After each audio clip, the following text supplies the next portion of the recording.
Hey everybody, Brad Kramer here with Applied Software, and I'm joined today with Christopher Riddell. Hey Christopher, tell us about your expertise in emerging technologies within the architecture, engineering, and construction space.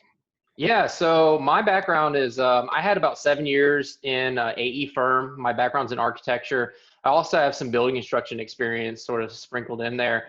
And I would say one of the sort of first emerging technologies that I really tapped into was Dynamo. The idea of the visual programming, and it's something that I started tinkering around with about 5 years ago. And then I've slowly seen more and more companies start to adopt it because it's a different way of thinking. We're having to think like visual programmers. It's not that linear thought that we're so used to in maybe our traditional design sense.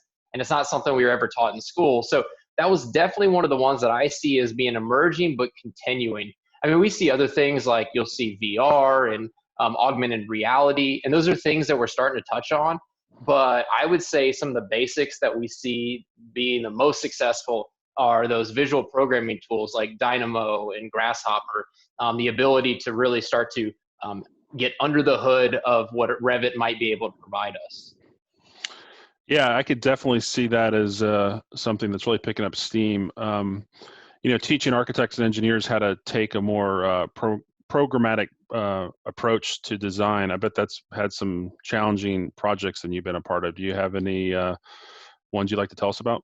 Yeah, that's a great point, because really and truly the idea of what a Dynamo can produce or do for you requires a different level of thinking. There's a steeper learning curve in the beginning. And in a way, you have to ignore what you learned before. It's not, like I said before, a linear process. I have to be able to, one, think about the very end, what I'm trying to get to.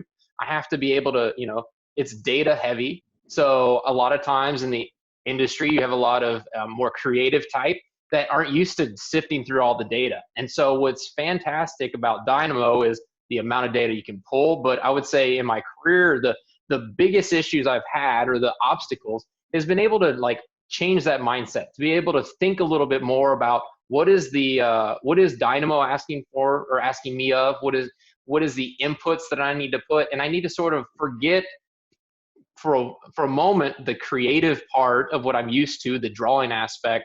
And so that learning curve, I would say, in terms of that product specifically, is a little steeper.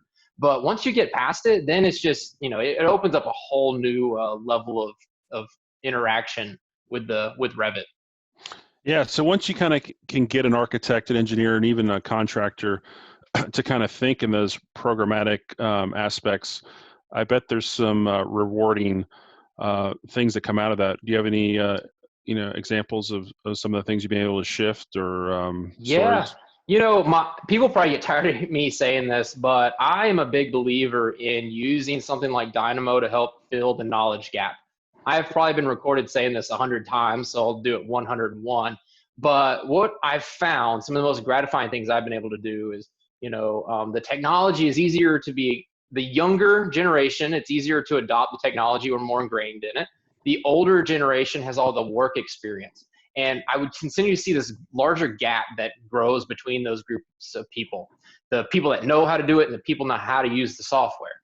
What Dynamo has allowed me to do, and some of my, I would say, most proudest accomplishments, were using Dynamo to create graphs or create things in a way that I can connect or bridge those two individuals. So I could take, say, Excel for that matter, give Excel to a senior professional that has all the experience, have them fill out this Excel file, pass that on to a younger professional that knows how to manipulate the software. And using that conduit, using Dynamo as the conduit, a senior professional can now make model changes. They could model floors or model roofs. I mean, the options are endless, and using Dynamo to think of it that way, I would say, has been my greatest accomplishment, and one I push wherever I go. Being able to bridge that gap between those with the experience and those that know how to use the software.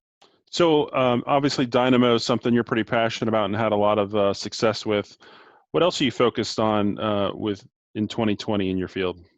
I mean, overall, one of the things that I want to focus on 2020, and a lot has to do with the current environment, is being able to do more with less. We have, I'm also part of doing a lot of BIM management as a service, being that external BIM manager for the individuals or for these firms who, it's more dedicated time. We're going through a very trying time right now, and being able to have that expert, that person they can reach out to, I think is incredibly important. Dynamo also is going to help with that, do more with less, right? So I can create things in a way I can work more efficiently. I can, if my time crunch is still there, but I'm asked to produce more, or I have less that can help me complete it, I need to start thinking a little differently. I need to start thinking about things like Dynamo, or help asking for a BIM manager to step from the outside looking in. We have all that experience that we're able to offer. And so I would say those are the two things. Really just doing more with less is kind of my mantra for the next 6 months, because we kind of have to.